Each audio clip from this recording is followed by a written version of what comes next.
Buenas tardes.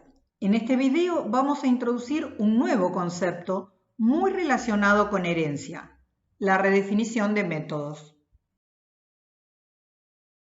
Retomamos el diagrama de conceptos que modela la relación entre las clases Robot, Coach y Factory Keeper.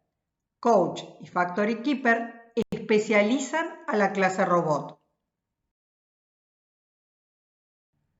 Todos los robots tienen 4 atributos de instancia y pueden ejecutar 4 comandos y 6 consultas. Los robots de clase Coach pueden además asistir a un operario y reiniciar su atributo de instancia asistidos al comenzar cada nuevo día. Hemos mostrado también la ejecución de las 2 primeras instrucciones de una clase Tester.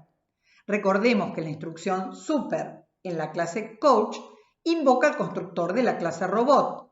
Si el constructor de una clase invoca al constructor de su clase padre, debe hacerlo en la primera instrucción.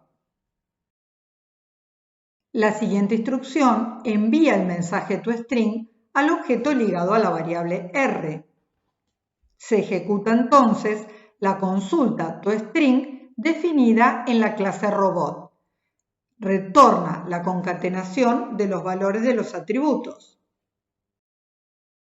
En consola aparece justamente la cadena de caracteres que retornó el método toString. La siguiente instrucción vuelve a enviar el mensaje toString, pero en este caso al objeto ligado a la variable C. Nuevamente, C está ligado a un objeto de clase Coach, y un Coach es una instancia de la clase Robot, de modo tal que puede responder a cualquiera de los servicios provistos por un robot, en particular al método toString. El método toString en la clase Robot concatena los valores de los 4 atributos definidos en la clase Robot: nombre, estado, pasos y energía. La cadena de caracteres formada por la concatenación de los valores de estos 4 atributos retorna al método main, que muestra en consola justamente los valores de estos 4 atributos. Ahora bien, ¿es esta la salida que esperábamos por consola? Cuando mostramos los valores de los atributos de un robot de clase Coach, ¿esperamos que se muestre únicamente el nombre, el estado, los pasos y la energía? En realidad no. Nuestra expectativa era que también apareciera en consola el valor del atributo de instancia asistidos. Para lograrlo, vamos a tener que redefinir el método toString en la clase Coach. La clase Coach va a definir entonces un método toString con exactamente la misma asignatura que el método toString definido en la clase Robot. Esto es, retorna un resultado de clase string y no incluye ningún parámetro. Nuestra expectativa es que cuando un objeto de clase Coach reciba el mensaje toString, retorne una cadena de caracteres que concatene los valores de 5 atributos, los 4 que son comunes a cualquier robot y el quinto que es el atributo de instancia específico de un objeto de clase Coach, esto es, asistidos.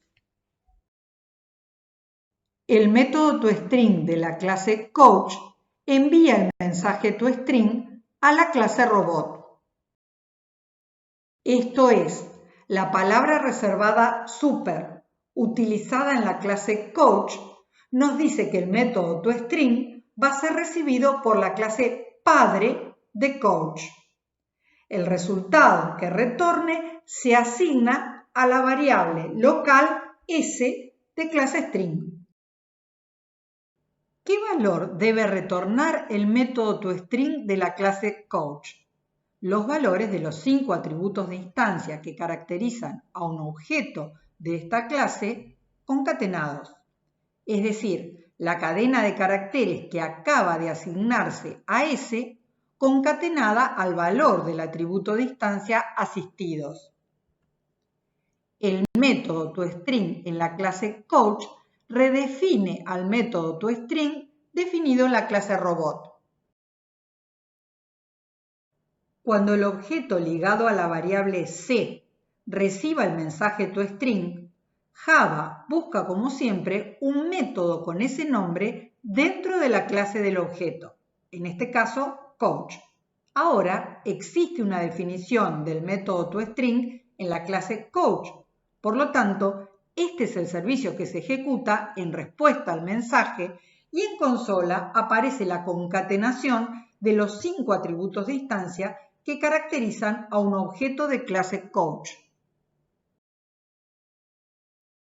Una clase derivada puede redefinir entonces un método definido en su clase padre o en cualquiera de sus clases ancestro, siguiendo la jerarquía de herencia. Un método se redefine si en una clase derivada se especifica otro con el mismo nombre, el mismo tipo para el resultado y el mismo número y tipo de parámetros. Decimos que el método en la clase derivada deroga al método de la clase ancestro.